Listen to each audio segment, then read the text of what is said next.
Évolution de style pour la Rover 75. Malgré cela, dans le cadre somptueux de Stratford-upon-Avon, la ville natale de William Shakespeare, le classicisme du porte-étendard de Rover fait des merveilles.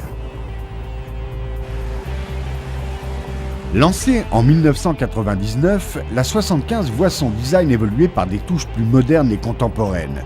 Quelques évolutions de style sont à signaler, nous y reviendrons, mais c'est surtout la redéfinition du positionnement de la 75 qui doit ici être évoquée. Son image très typée lui a jusque-là limité l'accès à un univers où cohabitent le raffinement et la sportivité. Face à ses concurrents, Rover se devait donc de proposer une alternative. La 75 est donc dorénavant proposée en deux finitions, la traditionnelle héritage et la sport.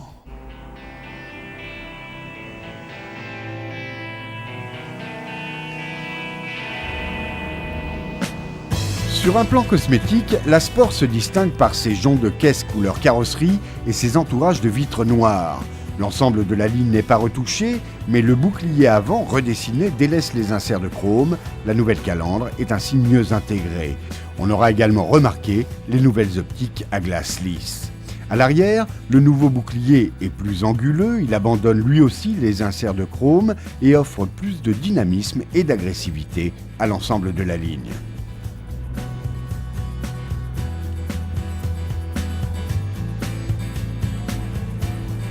À l'intérieur, l'environnement évolue dans une ambiance sombre, relayée par une planche de bord en chêne noir et une instrumentation Biton à rétro-illumination blanche.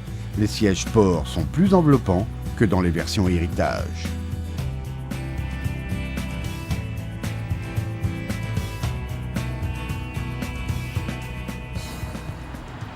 Au volant, on retrouve le même plaisir, celui qui nous rappelle que la 75 est avant tout une voiture bien née.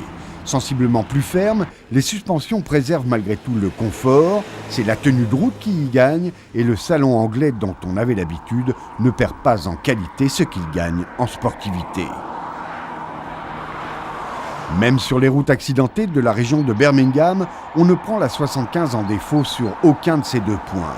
Autre élément en évolution, la direction dont la démultiplication a été réduite, incisive et précise, elle contribue également au plaisir que l'on ressent au volant de la 75.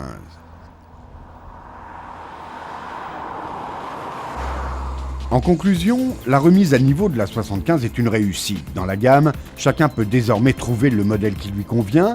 La Sport, elle, a su parfaitement conserver son caractère d'origine, so British.